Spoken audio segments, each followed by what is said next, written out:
Hi guys, it's Lindsay. Welcome back to The Wandering Reader. Today I'm going to be doing my classics TBR.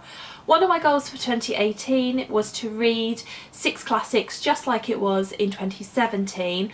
So I thought I would sit down and show you guys all of the classics that I currently have on my TBR, just to kind of go through which ones I've got a choice of picking from this year. The first couple of books that I've got to show you are Austen books, and the first of those is Northanger Abbey. I have absolutely no idea what this is about whatsoever. Just know it's one of her less popular novels, and I think one of her later ones too. It's just a classic romance on the front. I was thinking about getting rid of this, but then I absolutely love the colour, and it's got this really lovely pink spine, so I couldn't really throw it away. Not throw it away, give it away.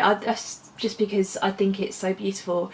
So that's that one. And then they also have Emma by Jane Austen, and this is obviously one of her more popular novels. I think I've read this before, or I've read the majority of it, but it was such a long time ago that I really feel like I need to reread it. But also as well, I feel like when I read classics when I was a lot younger, I just didn't take them in as much as I think I could do now. Like, I think I would get a lot more out of them now than I did when I was a lot younger. So yeah, I might have read this before, but even if I did, I do definitely want to reread it at some point. The next one is a chunker of a book, and that is Arthur Conan Doyle's The Complete Sherlock Holmes. This is the 150th anniversary edition of it, and I bought this for my husband for, I think, his birthday, like quite a few years ago now. He hasn't read it yet, but this has basically got every single, it's really heavy to hold, every single one of his works in it. So we've got Study in Scarlet, The Sign of Four, Adventures of Sherlock Holmes, Memoirs of Sherlock Holmes, The Return of Sherlock Holmes. So literally, I think there's everything in here that he's written. I think that's correct. So this is probably not going to be one that I read all in one go. This is probably one that I'm going to have on my nightstand when I eventually pick it up, and just kind of do a little bit of it at a time.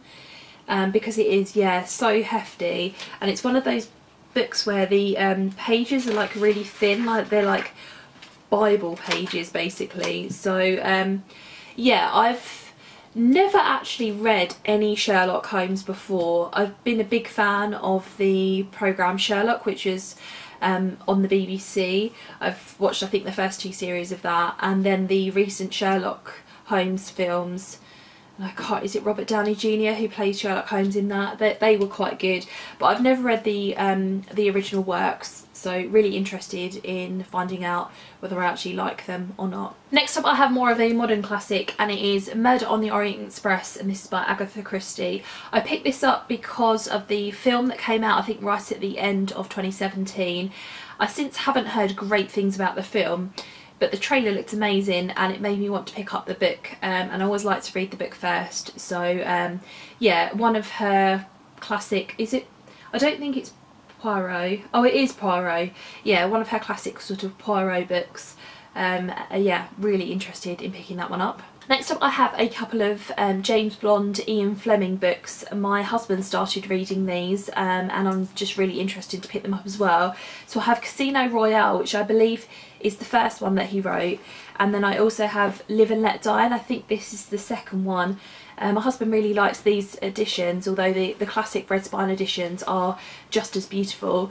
I do like a good Bond film. I've heard that these are of their time, shall we say, so there's some sort of representation in here that leaves a little bit to be desired, but I am really interested in just seeing what the difference is between the books and the films and the Ian Fleming writing style. So yeah, there's those two.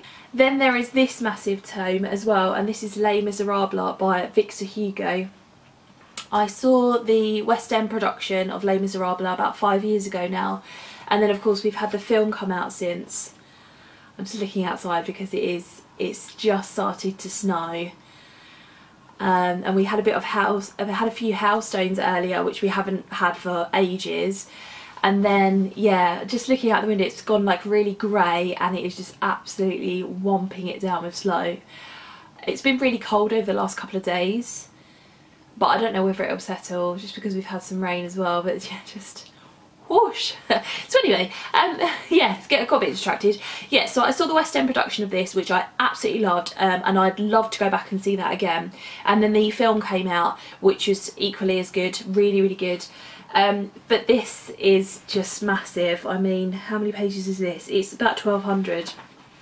So this is going to be a really big commitment as well, and one that I will have to take my time with.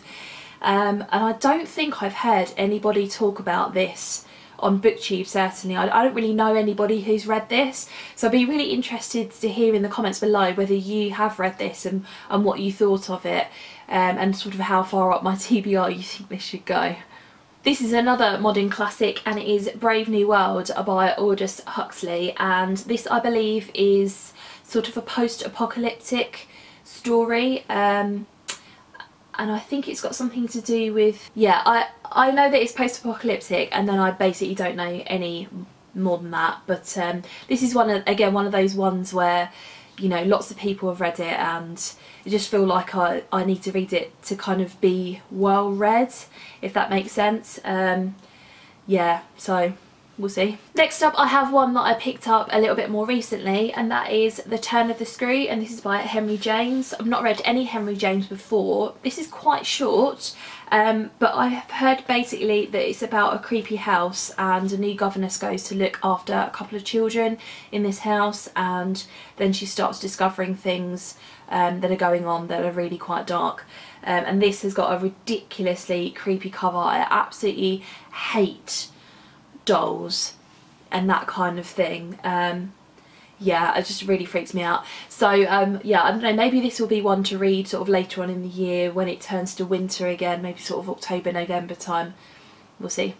Then I have a translated classic here, and it is All Quiet on the Western Front by Eric Maria Remarque. And this is one that I've been meaning to read for ages. This, I believe, is about some German boys who go to fight in World War One. Yeah, some German schoolboys, and it's about sort of their training and how they cope out there. And I've heard some really, really amazing things about this. So yeah, really looking forward to picking that up. Then I have here Wallace Stegner's Crossing to Safety, and I've had this for sort of 2 or 3 years now. And I believe this is set during the Great Depression, and it follows 2 couples, and it's about their sort of everyday life and set against the backdrop of the Great Depression. So I quite like that era in history, and I want to find out more about it. So yeah, I'm hoping this will be an eye-opener in that sense. I have another John Williams book here, and this is Butcher's Crossing. I read Stoner by him 2 or 3 years ago now and really liked it, and this is obviously another one of his works. I don't know whether he wrote this before or after. Butcher's Crossing refers to the small town where this is set, and then I don't really know much about it more than that. But like I said, I quite enjoyed John Williams' writing in Stoner, so I'm hoping to enjoy this one as well. And then the last one is a non-fiction memoir, and it is 12 Years a Slave, and this is by Solomon Northup. And this is one that I mentioned in my non-fiction November TBR, sort of a tentative one, but I didn't get around to reading it. And I believe this follows a man, well, I think it's Solomon Northup, isn't it? Yeah. I believe this follows Solomon's life, and he's living in America as a free man, and then he is captured and brought into slavery, and it's about him trying to get back to being a free man again. And obviously it's been turned into a film as well, so really looking forward to giving that a go too. So there you go guys, those are all of the books that are currently on my classics TBR. Obviously I'm trying not to buy that many books in 2018, so hopefully this is sort of how it will stay. I'd love to have a chat with you in the comments below. Which of these do you think I should pick up a bit more quickly than others? Have you read any of them, and would you recommend them? Thanks very much for watching, and I'll see you in my next video. Bye.